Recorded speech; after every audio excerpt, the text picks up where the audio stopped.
Hey, what's going on, guys? My name is Psycho, and this is my actual post-semester after every final is done vlog, whatever you want to call it. So, this is gonna be another one of my longer vlogs. So, if you guys haven't noticed by the timestamp by now, so yeah, strap in, sit down, enjoy me talk if that's your thing, and here we go. So, like I said, end of the semester here in Japan.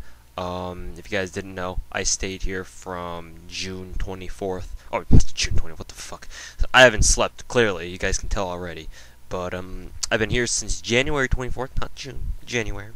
January 24th until, I technically have to leave, on June 2nd, which is when I'm going to leave. My flight, is first to Korea and then to America, where I live. But my mom wants me to visit family with her and take care of some dental stuff over while we're in Korea, because if you guys didn't know, American healthcare is kind of controversial to say the least, and which means that dental stuff, you know, checkups, cavity filling, everything like that is super fucking expensive over in America. So yeah, that being said, all that shit is really cheap, comparatively speaking anyway, in Korea. So my mom figured, well, we may as well get your dental stuff done while we're in Korea. So you get to stay here for 9 days with us, before we kick you over back home. I'm like, sweet. I just want to go back home fucking already. But anyways, that's neither here nor there. Anyways, so just a few quick words about how I felt about my experience here in Japan.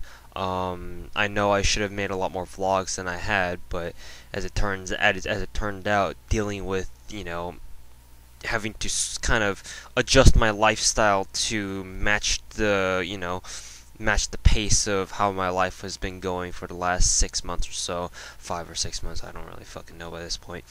In order to live adequately here in Japan, kind of fucked it up.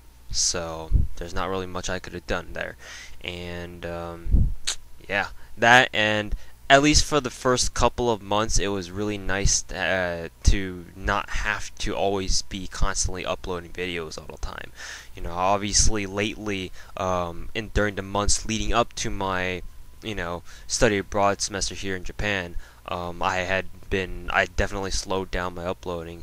But when I get back, I plan on kind of cranking it up a notch, seeing how much I can get back to doing once I get back, because I am now actually in the mood to go back to making videos again. It's kind of taking a few months break is nice and all, but after like 4 or 5 months without going, uploading videos and all, it's kind of like, well, something feels a bit empty about my life.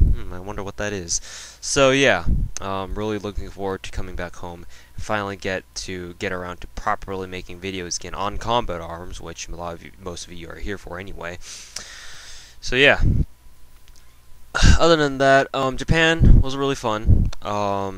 It was nowhere near as hard as I expected it to be in terms of just like getting through daily life and whatnot. Admittedly, it was a little bit easier for me because I'm Korean, and Koreans and Japanese aren't that different. I mean, obviously, we got the language differences, we got the cultural differences, but even still, like culturally speaking, and how I go around, conducting myself in public, and how I, talk to other people in Japanese or other Japanese people, in public.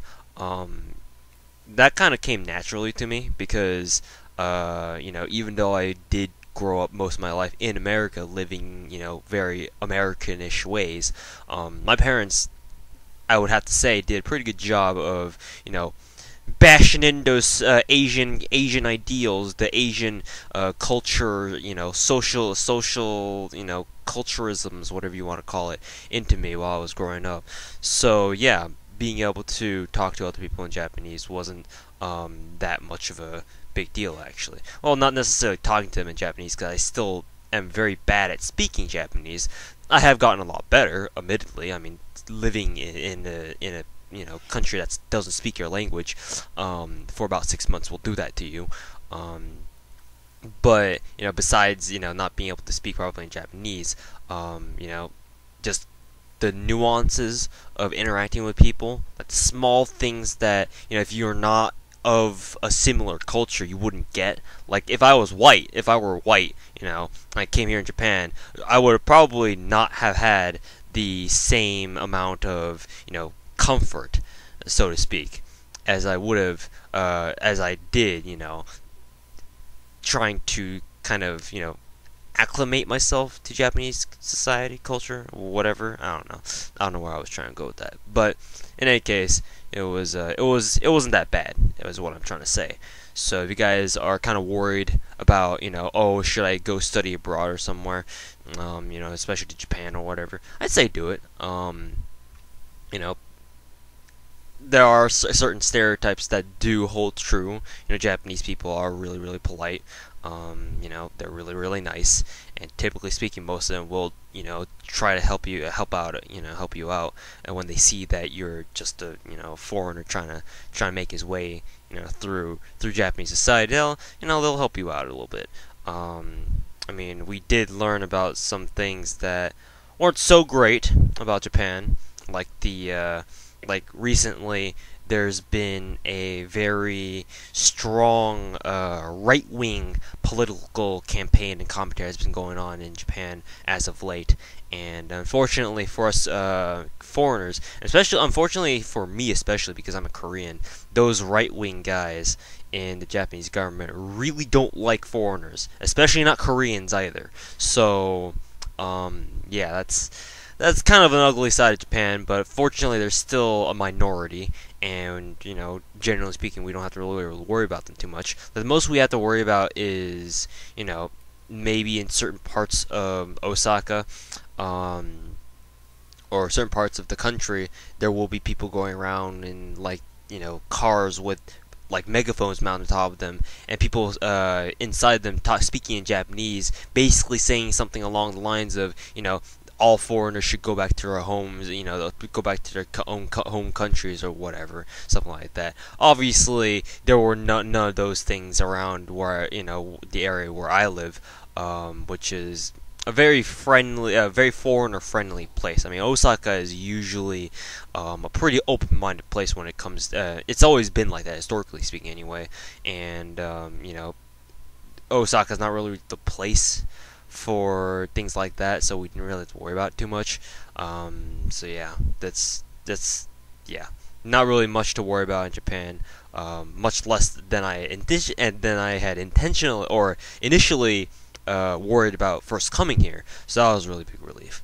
And as you guys have probably seen my Akihabara vlog, going to Akihabara was also very fun. Really fucking expensive, but, for just a one-time going there, I think it was pretty worth, just seeing what, the famous, anime fucking capital of the world was like. And it was pretty interesting, so I'm glad I got to go. So, yeah. That basically sums up my experience here in Japan. It was cool. It was interesting. I liked it here. But, at the end of the day, I'm still pretty fucking American, so, I'd like to go back home now. I'm actually really looking forward to going back home. In fact, spending these 6 months here in Japan has really kind of opened my eyes to, kind of being able to look forward to going back home again. Because if you guys watched my previous vlogs from a long time ago, from like a year ago, maybe 2 years ago, the kind of the vlogs that I made after I got home for summer vacation, perhaps, from, freshman, sophomore college years, you guys would know that in those vlogs I mentioned how, I felt like I wasn't really, I wasn't really looking forward to going back home because, I kind of grew out of that. Now I'm kind of growing back into it because, obviously I miss a lot of things about my life over in America that I don't have access to or I can't do here in Japan. For example, playing Combat Arms. I can't play CA, at least not CA-NA. I'll mention a few things about CA later on in this vlog before I end it, by the way, so just keep in mind for that. But in any case, I can't play CA-NA here. I know that with the magic of VPNs. I can basically do anything. But I'm not that technologically savvy. I don't really like dealing with fucking complicated shit like the VPNs. I'm sure that there's gonna be some of you in the comment section saying, "Oh no, VPNs are simple shit, man. What are you talking about? You just suck with computers." And I'm like, yeah, well, maybe that's the case then. I don't. And if that's the case, then fuck it. I won't even bother with my time. I'll spend my time doing something else that I feel is more worthy of my time. It's simple as that. But yeah, couldn't play CA. Can't make videos all that often because a lot of my videos were Combat Arms related, and if I can't even play Combat Arms, how am I supposed to even make videos on that? It's kind of like that kind of mentality. So yeah, a lot of things I miss doing in America that I couldn't do in Japan. I'm really looking forward to when I actually do go back home somewhere in the first couple weeks of June. I don't really know exactly when yet, but hopefully that's soon rather than later. So yeah, wrapping up my thoughts on Japan. Now let's move on to my summer plans and what's been going on with CA and CA2. Now, summer plans, I don't really have a lot of summer plans other than, catching up with my YouTube channel and making a whole lot more vids again on Call of Duty, fucking Combat Arms, Social Front, whatever videos I usually make. So yeah, that's really all my summer plans are. I don't really plan on going anywhere else. Well, I mean, except for Anime Expo, but that's like something I do every single year, and I always tell you guys about. So that's kind of something to be expected. Other than that, though, let's see. Moving on to the thing about Combat Arms. Now, someone on my previous vlog, the one I put up yesterday, mentioned, I'm going to be looking forward to something when I come back in regards to Combat Arms. So I was like, okay, I'll go check out their website then, see what's going on. So when I do, I check the main menu for updates, and I find out that Combat Arms is going transatlantic. So basically, if I'm reading this right, CAEU and CANA will be merged into the same servers on June 30th. And let's see here. What this changed? Players in Europe, North America, and Oceania will be able to each other via new Combat Arms service. So, a lot of people before, when I was during the years when I was really uploading a lot of Combat Arms videos and getting my channel up and running, so to speak. During those times, I actually got quite a few comments asking me to go play on CAEU through VPNs and whatnot, and I denied them, or I said, well, thanks for the offer, or thanks for asking, but that's kind of not my thing. I'd rather stick with CANA. I guess now, if those people were to ask me the same question again, I wouldn't really have much of an excuse anymore, because now if we don't really need VPNs to connect to CAEU anymore, then that means I can just hop on EU servers whenever I want. I mean, that's not really optimal, because obviously the fucking pings can be massive. A West Coast guy like me connecting to an EU server, like Jesus Christ, that's pretty rough. But at least it's possible now without me having to fiddle around with fucking VPNs everywhere. And so, I mean, this can be good, obviously, because now we're basically uniting all the Combat Arms players under one service now. The reason why I think Nexon is doing this is to prepare for Combat Arms 2 Line of Sight. If you guys haven't heard about the new Combat Arms sequel yet, that's in closed beta right now.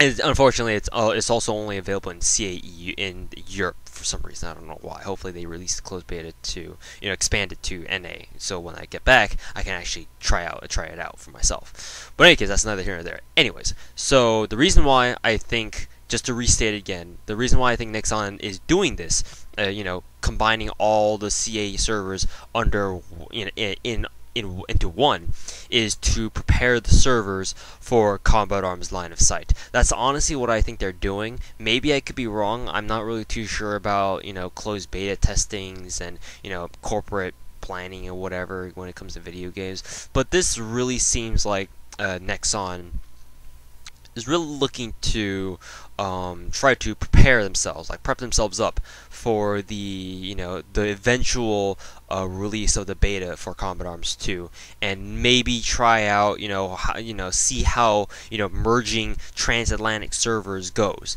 If it goes well, then most likely I can see them putting in the same feature for Combat Arms 2 when it actually comes out for public, to the general public.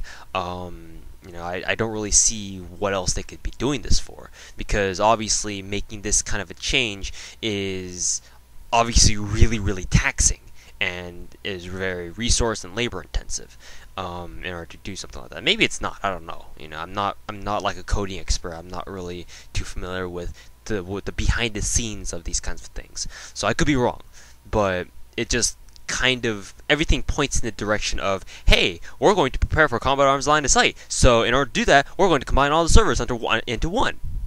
Yeah, and like I said, it could be good because that means that it's combining the entire Combat Arms player base into one. So obviously, you're going to be able to have a lot more people to play with readily at hand. But also, that also comes with the threat of, what if they fuck something up? Because we all know that historically speaking, Nexon is not very good at rolling out patches on time, nor are they good at, getting patches consistently, how should I say, functional. We've had lots of instances before where, when they patch the game, when they update it with their monthly patch and whatnot, things go wrong. Sometimes things go horribly wrong, and that makes us wait like hours on end in order for Combat Arms to get up and running again after the latest monthly patch. So for them to be doing something like this, while it's great, it kind of gives me a lot of warning bells here, because if they screw something up, this is the one patch that they must not fuck up on. If they screw something up on this patch, then that means that not only will they be screwing the NA players, but also they'll be screwing over the EU players, and vice versa. So yeah. That's not good, obviously, if that were to happen. So hopefully, cross your fingers, knock on wood, or whatever you need to do, Nexon pulls off this patch smoothly and without problems. Because if there are problems, then it's going to take Nexon even longer of a time to get that shit fixed. So yeah, hopefully that won't happen. But besides that, assuming that everything goes smoothly, I'm actually looking forward to being able to see what it's like playing with EU players. I know that there's a little. I'm not really too sure about the whole story behind the EU/NA rivalry for Combat Arms, but I'm sure there is one. So I'd like to see. I think it's gonna be pretty interesting to see what it's like being able to play against European players as opposed to playing against NA players. It's the first time in 7 years, 8 years that that something like this has happened. So yeah, it's gonna be pretty interesting. Other than that, lastly, my thoughts on CA Line of Sight, CA2 or Combat Arms Line of Sight, which is the sequel to the original Combat Arms. So far, I've been watching a couple of UC's videos and whatnot. I've made a couple of vlogs giving my opinion on what I think about my first impressions on CA Line of Sight. So far, most of them have stayed the same. Admittedly, I have not watched all the trailers for Combat Arms Line of Sight 2 because it has been some time, because focusing on finals and all, so can't really blame me too much there. But I do want to say that hopefully the Nexon does release the beta soon for NA players as well, so that I can play it and then make another more accurate video and vlog on what I think about Combat Arms Line of Sight and how it's progressing as a game in development, or a game under development, I should say. And again, I know that I can just get a VPN and sign up for this Combat Arms Line of Sight closed beta there over on the EU servers, but like I said, don't really want to deal with that. That's kind of not my thing. I'm a pretty simple guy, and I'd much prefer Nexon bringing the beta to me rather than me doing all these fancy bypass, proxy shenanigans in order to, play a game that if I just wait long enough, it'll come to me eventually. So, yeah. Other than that, though, I'm looking forward to Combat Arms Line of Sight. Hopefully they do release it. If not, then, well, we'll just have to wait. But yeah, thank you guys very much for watching. I'm really looking forward to coming back and being able to make a lot of videos again. So, yeah. One last thing that I do want to mention is that, you guys know that I had built a new PC shortly before going to Japan. I had initially planned to bring that PC with me here to Japan in order to use it here. That's why I bought a mini tower case for it, specifically for it.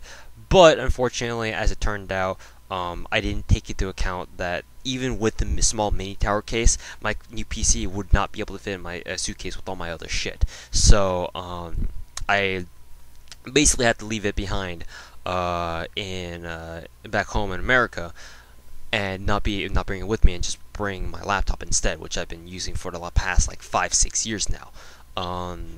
That being said, when I do go back, I'm gonna have to make videos on that computer now, and unfortunately, mind you, I only bought an i5 for it at the recommendation of my older brother, who said that, for all intents and purposes, an i5 is, an i7 is not that much better than an i5. I believed them, so I bought an i5. Problem is, it's actually a big difference for me personally, because I'm someone who makes a lot of videos, and an i5, the performance between an i5 and an i7 is huge when it comes to rendering videos. Just in my experience. Maybe I'm not using my